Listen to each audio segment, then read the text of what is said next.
Здравствуйте! В эфире Канашской студии телевидения «Вести недели». В студии Олеся Григорьева. Сегодня в Канаше с рабочим визитом находится депутат Государственной Думы Российской Федерации, член Комитета по образованию и науке Алена Аршинова. В педагогическом колледже прошла первая ее встреча.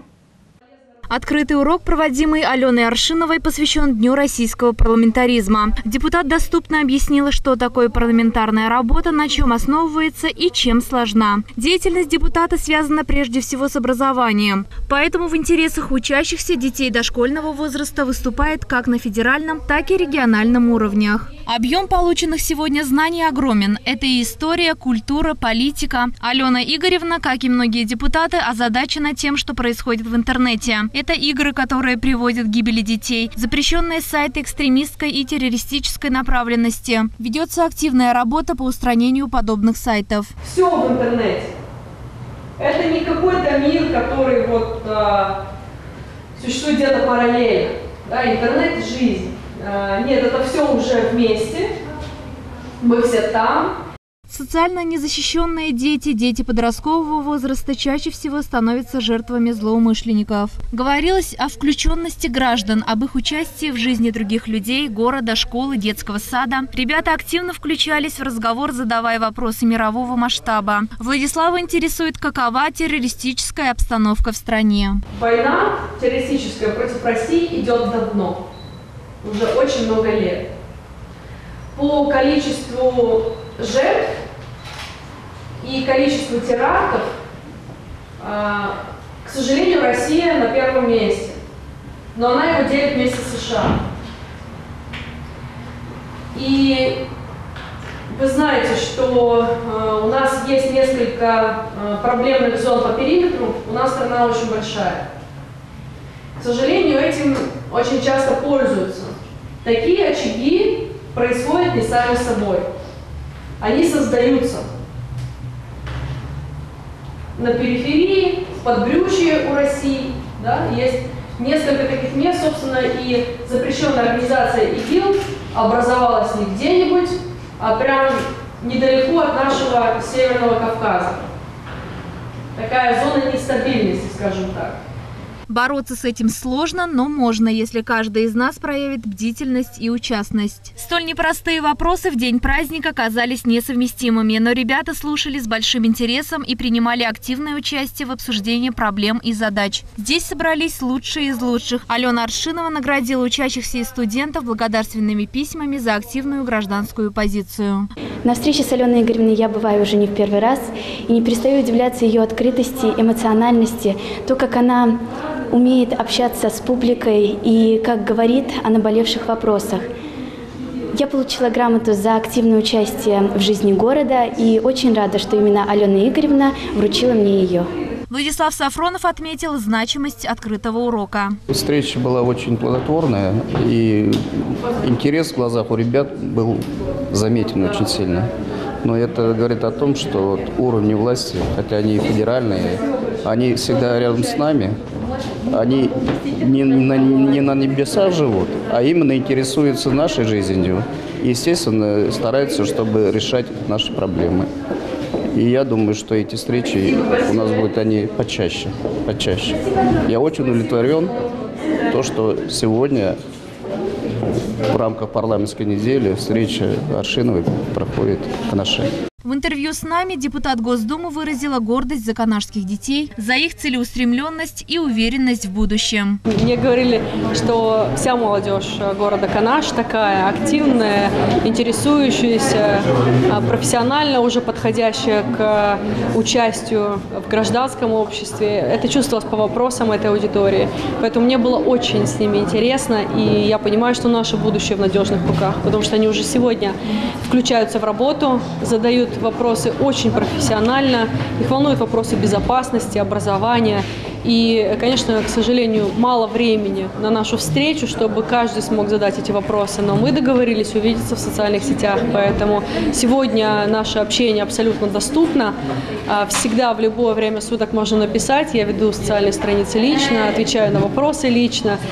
Пусть это будут или вопросы, или жалобы какие-то на проблемы, или, наоборот, за советом. Я всегда отвечаю на любые сообщения, поэтому даже те, кто сегодня не был на нашей встрече, но очень хотел бы быть, и кому интересно, и кто хотел бы познакомиться со мной, как с депутатом от Чувашской республики, то всегда добро пожаловать, меня всегда можно найти в социальных сетях. Алена Аршинова продолжила работу в администрации города, обсудила насущные вопросы с педагогическим составом муниципального образования. Отдел образования города пригласил на встречу с депутатом педагогов дошкольного, школьного и дополнительного образования. В ходе совещания Алена Аршинова особый интерес проявила именно к доп. Образованию, так как эта область сегодня менее модернизирована. Недавно в Омске состоялась встреча педагогов различного уровня. Их региональные проблемы и наши схожи, заявила депутат. Предусмотрели площадку, которая была посвящена образованию, в том числе и в сфере культуры. Это и касается дополнительного образования, это касается детских школ искусств. Поэтому там было как раз принято несколько решений.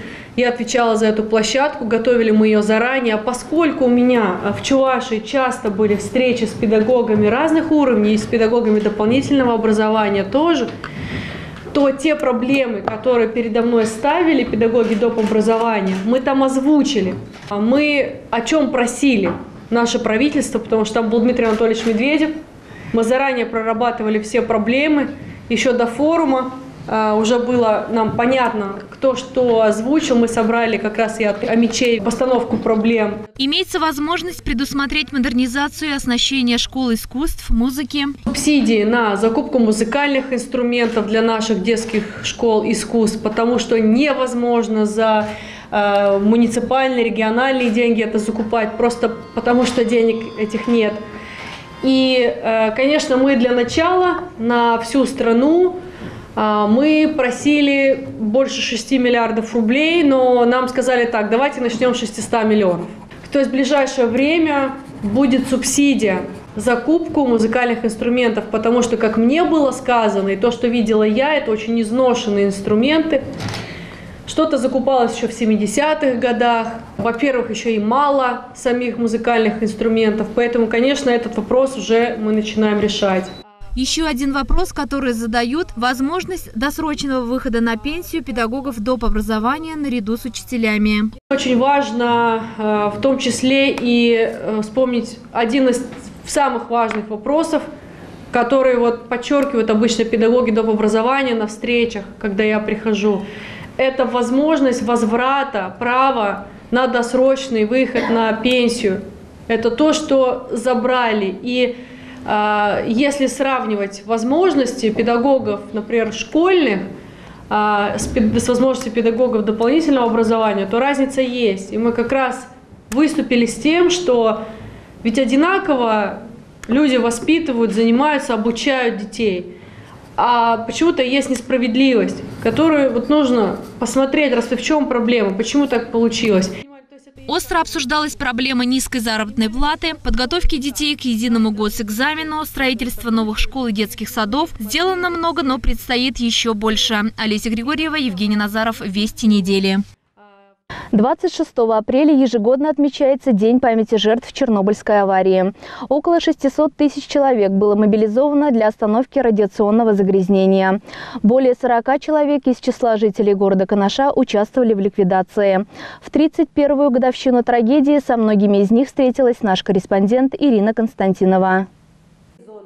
По традиции, ежегодные встречи с ликвидаторами аварии и вдовами умерших участников трагедии проходят в городском музее города. Ведь здесь хорошо понимают: не помню прошлого, не будет и будущего. Взрыв реактора принес колоссальное разрушение и бедствие. О них, как никто другой, знают участники сегодняшней встречи. В зале их немного. На сегодняшний день в городе Канаше проживают 23, а в районе и того меньше 12 ветеранов Чернобыльской аварии. Получил 27 дозы. Так получил я по записи своей 50 рентгенов, конечно. Но дали нам 27 веток. Больше времени права не давали. Ну и 11 декабря нас демобилизовали. Ну, правильно. В общей сложности было эвакуировано жителей более чем из 70 населенных пунктов. Зона отчуждения по сей день почти безлюдна. О трагических событиях был продемонстрирован фильм. Рискуя собственным здоровьем, вы выполняли свой военный и гражданский долг, отметила начальника отдела социальной защиты населения. Кузьма Константинов в 1988 году был призван в ряды советской армии. Сначала служил в Тотском, а уже в начале сентября попал в Чернобыль. В 2 километрах от этого блока, это 1,5 сутки дежурил. Ремзводе был, технику ремонтировали. А после нас это подвал загнали. 3-й блок. Сену долбили в подвале. А там вот такие, вот такой ряд. Кабелей проходит. За кабелями сену надо, кирпичную сену надо долбить.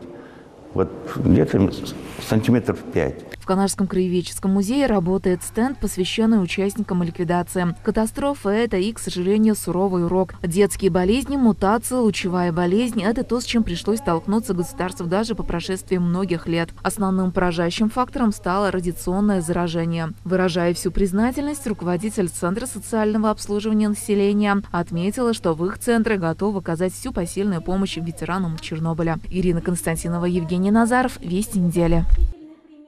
Военный комиссариат по городу Канашу, Канашскому и Янтиковскому районам подготовил к отправлению ребят в Росгвардию. Целью организации является предупреждение угроз развития государства. 6 юношей с группой здоровья А1 уже в эти дни начнут нести службу. В Российскую гвардию направляют ребят с самыми лучшими показателями здоровья, поведения, учебы, занятия спортом и их образ жизни. Ребята очень с удовольствием попали в эту команду, желанием, состоянием здоровья, допусками. Есть и больше, есть ребята желающие. Один даже, который в команду не попал, могу даже фамилию сказать, Гурдев Юрий Витальевич. Вот уже сегодня пришел с друзьями, товарищами. Мы все-таки, наверное, его представим на республиканский сборный пункт, как в резерве. А так, это что Росгвардия? Указом президента Российской Федерации эта команда создана. Значит, туда отбираются самые из лучших лучшие ребята. В частности, конечно, для организации обеспечения безопасности граждан Российской Федерации. Последний случай, конечно, все это сказывается нам. Мы это хорошо видим в новостях. Но надеюсь, что ребята, которые призывными комиссиями муниципальных образований призваны, служат год, понравится, останется на военной службе по контракту, это их право. Владимир Артемьев – студент заочного отделения строительного факультета. Увлекается легкой атлетикой, неоднократно представлял свой вуз в соревнованиях. Смешанные чувства, не могу сразу все сказать. Но хочется, наверное, год отслужить, год прийти. Раньше уйдем, раньше придем. Так. А как ты думаешь, что тебя там ждет? Строевая подготовка, физическая подготовка и пойдем в 6 утра. А это Андрей Бирюков. Пришел поддержать новобранцев. Достойно отслужив, с улыбкой вспоминает солдатские будни. Служил в Малашихе, 1-й дивизии оперативного назначения «Аддон». Служил замечательно, советую всем отслужить, ребята. Дело достойное, мужская работа. Провожающих сегодня много. Призывники испытывают волнение. По традиции батюшка пожелал ребятам добрый путь. Олеся Григорьева, Евгений Назаров, Военкомат. 10-й юбилейный фестиваль творчества старшего поколения «Поет душа» состоялся во Дворце культуры. Фестиваль посвящен году экологии в России и отца и матери в Чувашии.